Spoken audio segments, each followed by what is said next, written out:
প্রত্যেক ওই ব্যক্তিকে সেটাই দেওয়া হবে, সেই প্রতিদান সেটাই পাবে যা সে নিয়ত করেছে।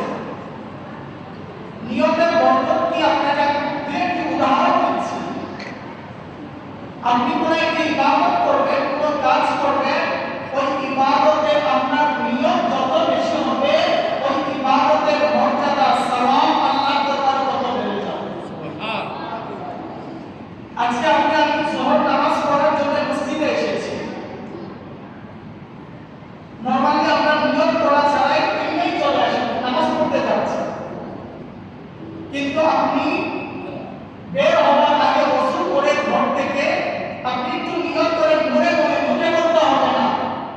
নিয়ত করলে আমি যোহরের নামাজ আদায় করার জন্য মসজিদে যাচ্ছি। দুই নাম্বার নিয়ত করলে রাস্তায় কোনো মুসলমানের সাথে সাক্ষাৎ হলে মুসলমানকে সালাম করব।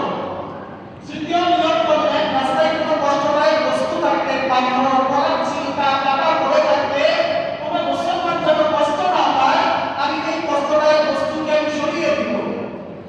এরপরে নিয়ত করলে আমি প্রথম কাতারে আমি নামাজ আদায় করব।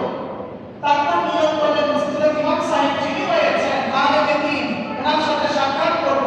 এভাবে আপনি 5টি নিয়ত করেছেন। 5টি নিয়ত করে ঘর থেকে বের হয়ে গেছেন। প্রতিটি কদমে কদমে আল্লাহ তাআলার ফেরেশতারা আপনার আমলনামায়, আমার আমলনামায় 5টি করে লিখে নিতে থাকবে। সুবহানাল্লাহ। নিয়ত করার বরকত। আমি আমার একটি উদাহরণ দিই। আমাদের ক্ষুধা লাগে, আমরা খাবার খেয়ে থাকি। তো নরমালি ক্ষুধা লাগাটা কি নিয়ত করি? খাবার খাবো পেট ভরার জন্য। কিন্তু এর জায়গায় যদি এটা নিয়ত করি এই খাবার খেয়ে যা শক্তি অর্জন হবে, আল্লাহ তাআলার ইবাদত করব, কোরআন তেলাওয়াত করব, জিকির করব, পিতা-মাতার খেদমত করব, হালাল ইনকাম করব। আচ্ছা বলেন, এই যে নিয়তগুলো করেছেন এই নিয়তের কারণে কি আপনি খাবার খেলে পেট ভরবে না? কথা বলেন, পেট ভরবে।